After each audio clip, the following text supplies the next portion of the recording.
Part 1, Chapter 8. This is the last chapter in this part. In the entire chapter, it takes place outside the party headquarters in London, where the Proles live. Now, remember, he says if there's any hope, it lies with the Proles.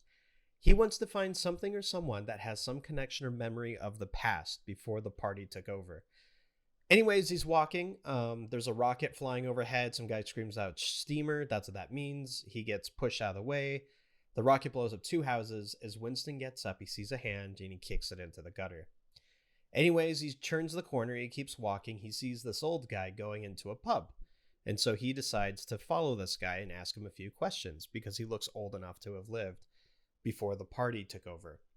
It's one thing that a lot of old people did not survive the purges, so it's rare to find them.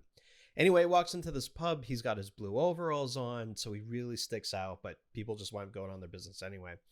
He sees the man talking to the bartender, and they're having an argument about liters and pints. Winston goes over, he buys the guy a beer, they sit down, and Winston starts asking him all these questions about life before the party. Except he's only getting like these half answers back because the guy's memory is a little shot, and he realizes that in 20 years, nobody's going to be alive to say what the past was like. Like I said, most of the old people were purged. So he leaves pretty disappointed. He's walking and he winds up right in front of this antique shop, the same one he bought the diary from. And not only was it really bad he did it the first time, the fact that he's there a second time is even more dangerous. Anyway, he goes in.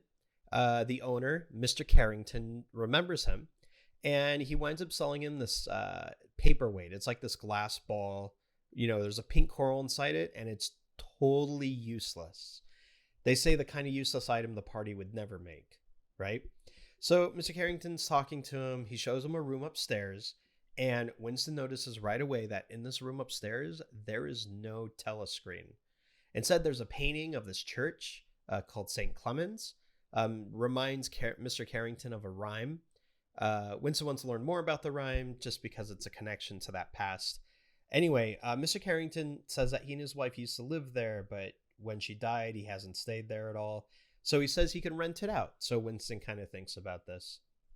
Anyway, as he leaves the shop, who should he find but that girl? The girl in the blue overalls and the red sash. She's been following him. So he thinks, oh man, she is either a spy or someone in the thought police trying to catch me.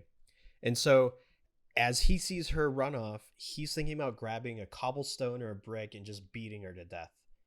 But he doesn't. Instead, he makes his way back home as quick as he can. He's feeling really sick. And he decides that the best thing he can do is commit suicide because if the thought police catch him, they're going to torture him before they kill him. Anyway, he starts to calm down and he pulls out a coin and he's looking at the coin. And on both sides is the head of Big Brother with the party slogan, "War is peace, freedom is slavery, ignorance is strength."